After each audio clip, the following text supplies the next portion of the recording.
Well, good morning and welcome to Waypoint. We are really glad that you're taking time to invest in your relationship with Christ and our community and being here with us this morning. My name is Nick Raimondo. I work here at the church, and I'm excited to be able to share something that's been on my heart for a little over a year now. But before I do so, I want to just say one quick thing. Yesterday, this whole week, but yesterday was incredibly hot. Yet we had about 15 people that took time to go to the Middlebury Festival and to put on a float where the band played live music while Blair, believe it or not, was driving them. Talk about scary. Down the road, and they were just rocking some live music for people to enjoy. It was hot, it was sweaty, it was a long day for them, but they did that to bless our community. Could you just give them a round of applause? It was incredible to stand on the sideline and see what they did. It was a lot of fun. So excited to see what happens with that moving forward. But today I want to share about an idea that came into my mind while I was mowing about a year ago. A song popped on, and I thought, I think there's a message here.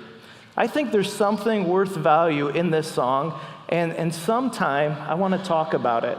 And so I jotted that down, and today's the day that I would love to talk about it. See, I think there's a lot of misconceptions or confusion around this idea, or just a lot of people that are afraid of it. And so we're going to dive in and see where this goes.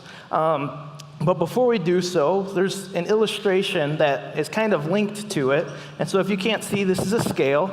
And so for some of you, myself included, when you see a scale, you get incredibly nervous because you think, I'm going to have to recognize what number pops up on that scale.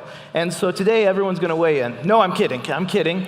Attendance would skyrocket next week, I'm sure, if we did that today. No, nobody is going to have to get on that scale here today. However, it represents something that I want to talk about. And so if you're anything like me, when you go to the doctor's office, and I don't know why, I feel like every time I go to the doctor's office, it doesn't matter what doctor I'm seeing, there's always this kind of distinct smell and feel around that moment. And when the nurse opens the door and calls your name to come back, you get a little anxious because you know what she's about to say.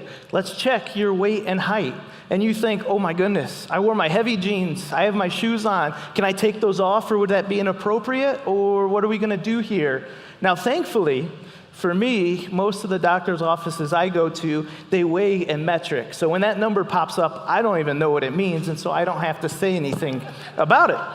However, it's this idea that you know what that number probably is. You don't want it to come out publicly, and so you try to keep it inside.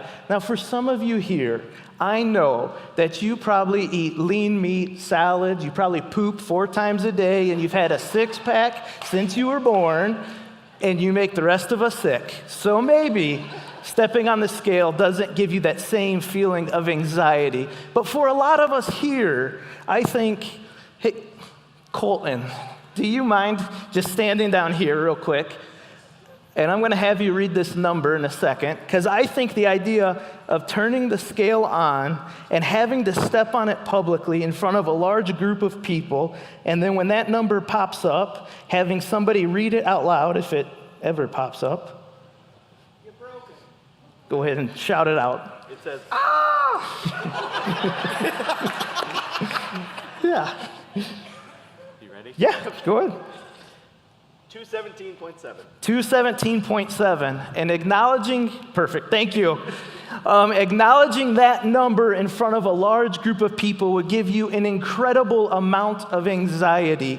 I want you to have this idea in your mind as we talk about what we're going to today, and it's not related to weight or nutrition or health, though I think those are very important topics and something we could talk about. It's connected to this formula or idea. You know something is true inside of you, but you are terrified of it, so you keep it pushed down inside and you hide it from everybody else. You know something's true, you're afraid to make it public, so you keep it inside.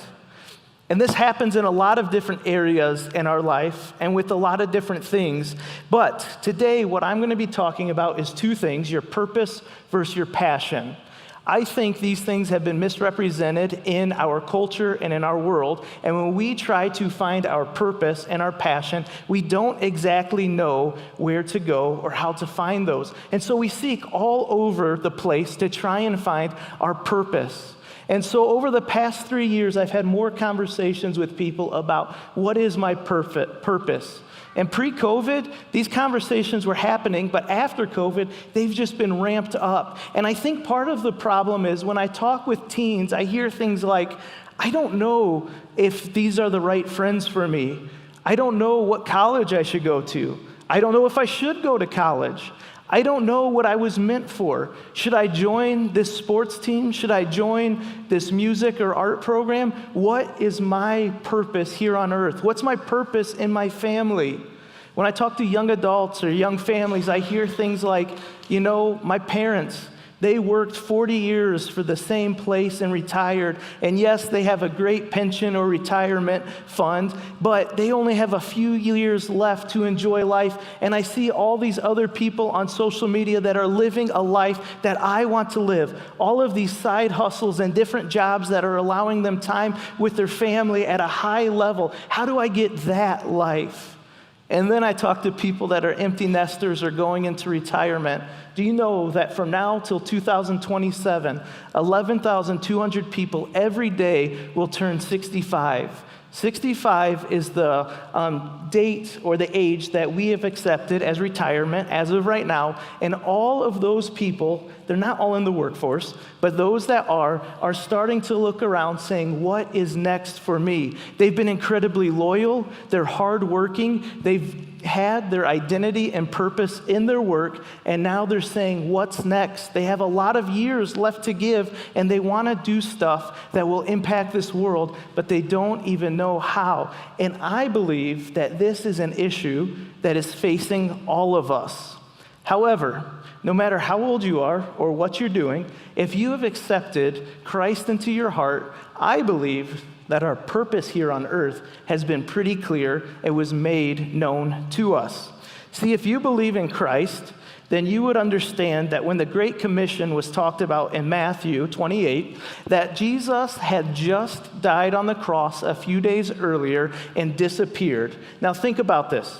If you are a disciple or follower of Jesus and you put all of your trust over the past 3 years in this guy named Jesus, and all of a sudden he is crucified and goes away and you have no clue where he is. He told the disciples where to meet him, but he hadn't came back yet to show up in their lives. You would have to be doubting the decisions that you made and be thinking, did I put my trust in the wrong person? Did I buy into something that just wasn't real? Well, Jesus comes back and he tells the disciples and other followers of him what they are supposed to do and what I believe you and I's purpose is today. In Matthew 28, verse 19, it says, therefore, go and make disciples of all nations, baptizing them in the name of the Father, the Son, and the Holy Spirit, and teaching them to obey everything I have commanded you, and surely I am always with you to the end of the ages. See, he doesn't just say what the purpose is, he goes on to say how you can accomplish it. But you have to put the pieces together, because how you are going to accomplish it was talked about before Jesus was crucified. He was being tested by the religious leaders at the time, and they were trying to trap him by getting him to say something that was wrong or inappropriate so that they could say, see, he is not the Messiah. And one of the religious leaders that knew the law asks him, hey, what is the greatest commandment? And Jesus responds with, in Matthew 22, love the Lord your God with all your heart, with all your soul, and with all your mind. This is the first and greatest commandment. The second is like it. Love your neighbor as yourself. All of the law and prophets hang on these two commandments. Jesus was saying everything flows from this idea of loving your neighbors, loving God well. So the question is, if you identify with Christ, your purpose is to spread Christ's name. And the way you do it is by loving your neighbors and others well. Now that's really hard, because when you have to love others well, it means you have to love people that don't agree with you. You have to love people that maybe even hate you or on the complete opposite side of whatever spectrum you are on. Jesus tells you to love them. And he set plenty of examples of how he went and loved people that others would have never loved. In fact, when Jesus got the most upset, it was with the people that were inside of the church. When he was most filled with grace and love and compassion, it was for those outside of the church. And that's how we need to respond as a group of people, expressing love to our neighbors. And so if your purpose is found in God by loving others, then how do you accomplish it? And I believe for today's context, the way that you accomplish this is through the passions that God gave you. See, Jesus, when he was teaching, he didn't ever say, go make disciples of all nations by doing X, Y, or Z. He allows us the freedom to figure out how we want to accomplish it. And I believe it is based on the passions that he has placed inside of each and every one of us. Now, if you're a non-believer here, or if you are a believer, sometimes we desire our purpose so bad that we look towards external things and we pursue things of this world. And ultimately, the most loving way to say this, you will not find your purpose until you find a way to put it in Jesus Christ. You can chase after things such as substances, relationships, sex, political affiliations, your family, your work life, your busy schedule. And you might ask, aren't those good things? Some of those are good things. But what happens when they become your entire purpose and identity? What happens when you've lived your whole life serving your family and your kids, and now they've went off of the deep end and you don't have any influence in their life? What happens when you've aligned with a political affiliation and you've kind of championed for them and now they're going in a different direction and you feel like your purpose is lost? What happens when going from relationship to find your fulfillment and purpose no longer works? Or the drugs, the alcohol at once was a lot of fun, but now you just do it to numb the pain so you don't have to face the realities. See, in the world we live, there's this lie out there that we can pursue these external things to find our purpose and happiness. But the truth is, your purpose rests in Jesus, and how we accomplish our purpose is through our passions. But just like stepping on that scale, often it is hard to let our passions come out of us so that the whole world can see it. It's hard for a lot of different reasons. For some of us, it's tough because we're embarrassed, we're fearful, we're scared. Maybe we've tried it and we've been shot down. But what it looks like is a story I was reading about a gentleman who started a power washing company. He would power wash outside the inside and outside of trash cans, and he was getting paid like $30 per trash can or something like that. And he worked really hard at it. He was passionate about it. He took on all of the external pressures of, you're not going to make it, this is a dumb idea, why are you even trying it? And he came out on the other side because his passion could no longer be contained inside of him. And then somebody came up to him and said, you know what? I thought about that idea. That really should have been me. I should be in your place. But the truth is, that person did not have the courage to allow that passion to come outside of them, and he did. Not only did he have the courage to let it come outside of him, but there was no guarantee that he was going to be successful. And the truth is, for you and I, when we allow our passions to come outside of us, there is no guarantee that it is going to be successful. And the end goal in our mind of what success looks like may not be what God has for your plan. He may be calling you to do something so that it can build on the next step and the next step of what he has for your life. And it may take time.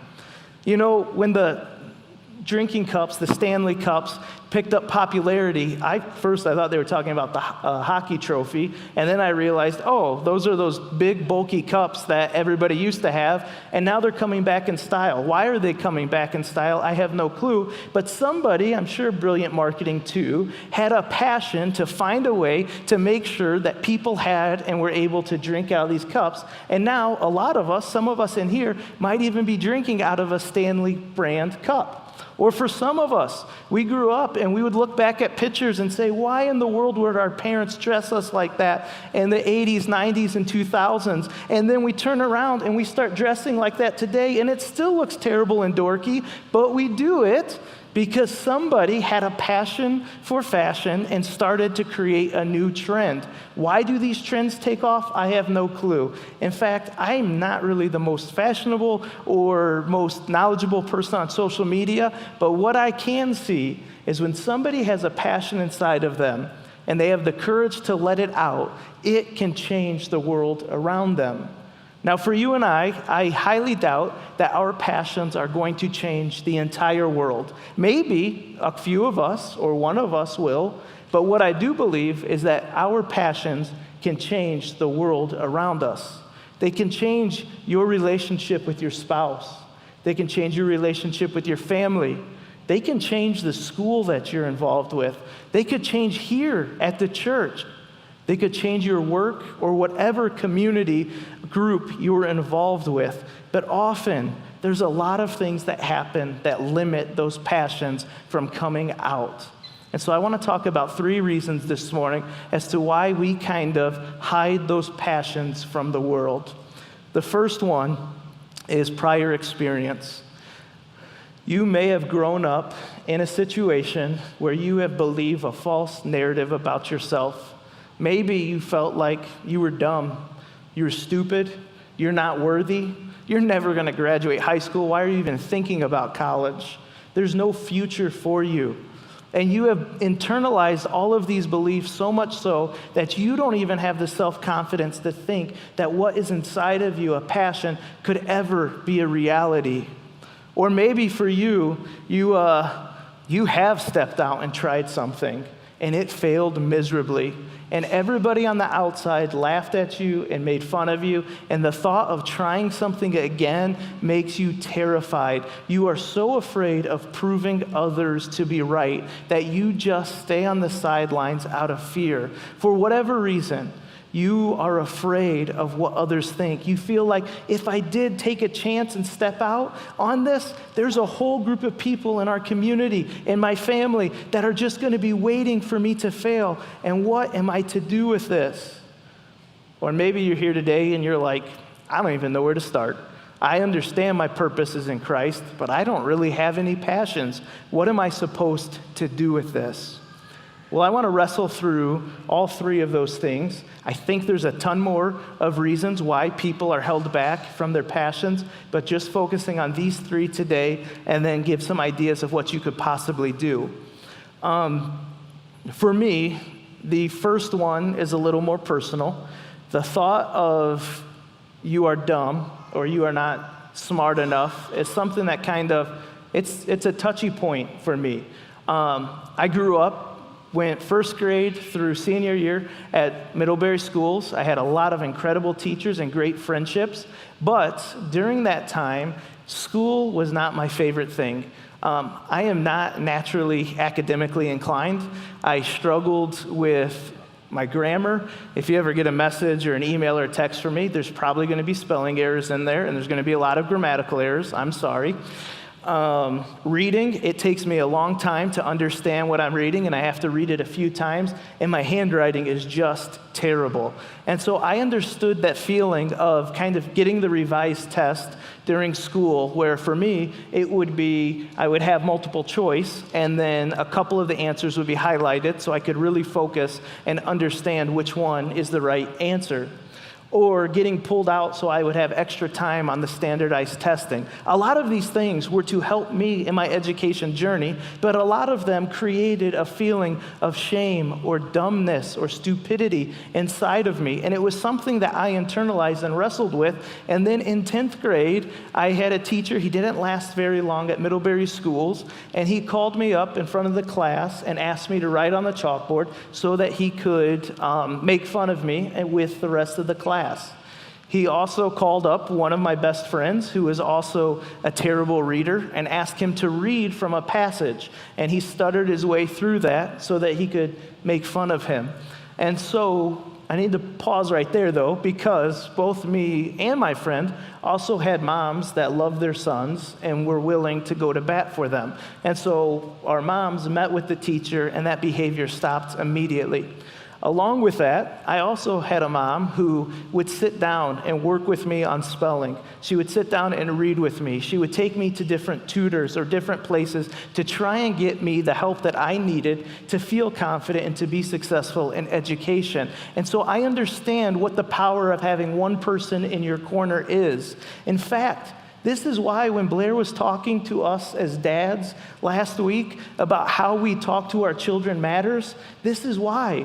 Our kids are going to grow up, and we want them to be able to try things, to not be fearful, to not have narratives that are false inside of their mind. And so for me as a father, it's something I struggle with, how I talk to my son, but it is incredibly important for all of us to understand why it matters, because we are creating beliefs inside of our kids that they will carry for their entire life. And for me, being dumb in education was one of those things.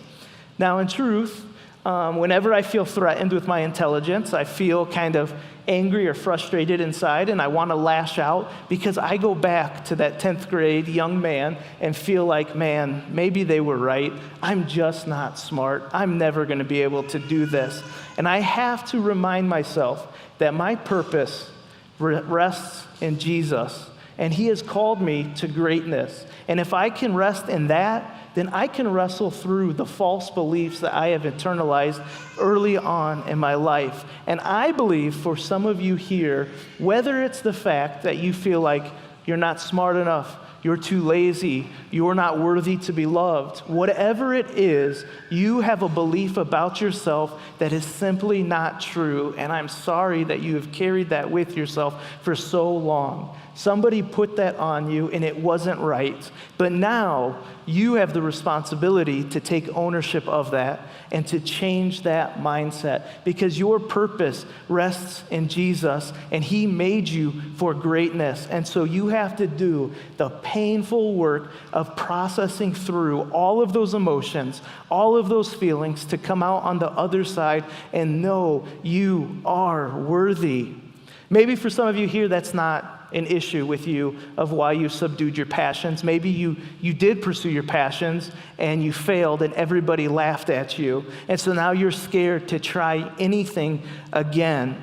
Well, a few years back, we went to a leadership conference, and at that conference, a lady talked about the voices when we try and do different things. And she said there's voices inside your arena and voices outside of your arena. And so Blair, when we came back, bought all of us on staff a t-shirt and had a little Roman Colosseum in the corner, and it said, "In the arena." And it was meant to be a reminder for all of us that when we try something new, when we do something, the voices inside the arena that are supporting you, pushing you, trying to help you be successful are the voices you listen to. Outside of the arena, they're going to be the loudest voices, but they don't have any weight in your mind because they don't have any skin in the game. They want you to fail, so it doesn't matter. You have to find ways to silence the critics and lean into those that are in your arena. And so I was reading a book recently by two brothers called The Power of Moments. And in this book, there was a lady who was wanted to always be a baker. And her family, the people inside of her arena, were challenging her to open her own bakery. But she was so nervous to do it, and she thought, I can't do it. I'm going to fail. Look at all these people that they want me to fail. But one day, her husband heard on the radio of a place out in Portland that was allowing people to test drive their dream jobs. And so she said, I will do it. She went out there, and for a couple of weeks, she got a high-level mentorship and was able to see what it would be like to have her own bakery. She came back home, opened her bakery, was passionate, was on fire. She didn't have enough funds to quit her day job, so she did her day job, and then she did the bakery at night making custom cakes. 18 months later of her business being open, she realized the passion wasn't there anymore, and she decided to close that bakery. Now, many people could look at her and say, you failed. Why did you even try? That was the biggest mistake ever. Or she could look at it as, look at everything that I learned. Look at how much I know now, so when I go to do the next thing, I can have that knowledge to grow off of and to continue going. And so if you ask me, did she fail? I would say absolutely not. She is listening to the voices inside of her arena, trying something new with courage, and going to continue to pursue that until she figures out what God has for her in her life. Now, maybe you're here today and you have no clue where to even start, or what it would look like, because you don't even know, you know that your purpose is in Christ, but you don't even know how to identify your passions. I would challenge you to try something. It could look like a 50-something-year-old trying to go scuba diving for the first time to see if they like it. Or somebody who got a degree in education and pursued teaching and became a mentor teacher and was doing a great job, leaving that for something different because they just didn't have the passion anymore. Or somebody retiring early to serve at local organizations because they want to just volunteer and give back. Or somebody retiring from a life of selling insurance and being done at the working age, has enough to retire, but decides, hey, I'd like to try and sell real estate and see how that goes for fun. See, all of these are real examples of people inside of this room and inside of our community that have said, I'm going to listen to the passion inside of me and try something. I don't know what it looks like, but what I want you to do is I want you to listen to the song that started this thought in my mind, and then I'm going to come back up and close us out with a few more things. You know, I firmly believe that when God created you, He created you knowing your innermost being, that He knit you together in your mother's womb, and He gave you passions and beliefs that nobody else can accomplish in this world. And right now, if you have breath in your lungs, you were made for something, and the world needs you. The world needs you to step into that passion. And I don't know what that looks like. I don't know what it is for you, but I hope that you take time wrestling through and trying to figure out what passion you can have or you can start that will allow you to continue accomplishing your purpose in this world. See, you were created for a purpose. People are going to think you're nuts when you chase that purpose. Listen, I know there was an alcoholic reference in there, but the truth is people might look at you like you have more alcohol in your drink than Coke. You might be looked at as a drunkard because you're going to be nuts. Listen, the disciples, they left their life that they knew. People had to look at them and think, these people are nuts. These guys just left their occupation of being fishermen to chase a guy that's a stranger just because he said, come, follow me. What about the other one who was a tax collector? Yeah, he was hated by a ton of people, but he had a really good living, leaving that to pursue someone that he had no idea what this was about. Or look at Paul.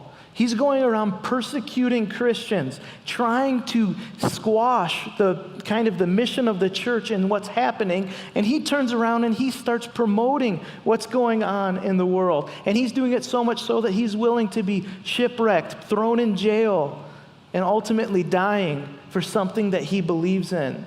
If your purpose rests in Jesus Christ, then He has given you a passion, and you're going to look nuts when you chase after that passion, but you were called for greatness, and you were called for this moment. So maybe for some of you, you've always wanted to be a runner, and you've never done it before, so you buy your first pair of running shoes and you start running. Who knows what that could lead to? Maybe you start a group of other people that haven't ran before, and now you're connecting with them at a different level. Maybe you know how to stretch a penny better than anybody else, and you've managed budgets really well, and so you're going to start volunteering at local organizations to help people understand how to budget in their own life. Maybe you've always wanted to start your own business, and you know exactly the culture that you would create, what you would do, and how you would spend your time. And so maybe you schedule a conversation with another entrepreneur that's already started their own business, and you just have a conversation with them to see where it could go. You know, I know it's summer, But maybe you're a student in here and you know of another kid that at school has been having a hard time, and people didn't always treat that person right or kindly. And so you're going to take time to find your way to pour into that person's life. Maybe you send them a message this summer and just say, hey, hope you're having a great summer. See, I don't know what it is that you need to do or the passion inside of you, but I know that you are smart enough, you are worthy, and there is a God out there that sent his son to die so that you could go around and have a life that you were intended to have. And it's our job to help others know what that life is, that he challenged us in the Great Commission to go out and make disciples. So I hope that you choose this week to spend some time thinking about what are your passions in life and what's one small thing that you could start doing. Now, if you would, we're going to stand up, join our artists in worship, and I hope that you reflect on this idea.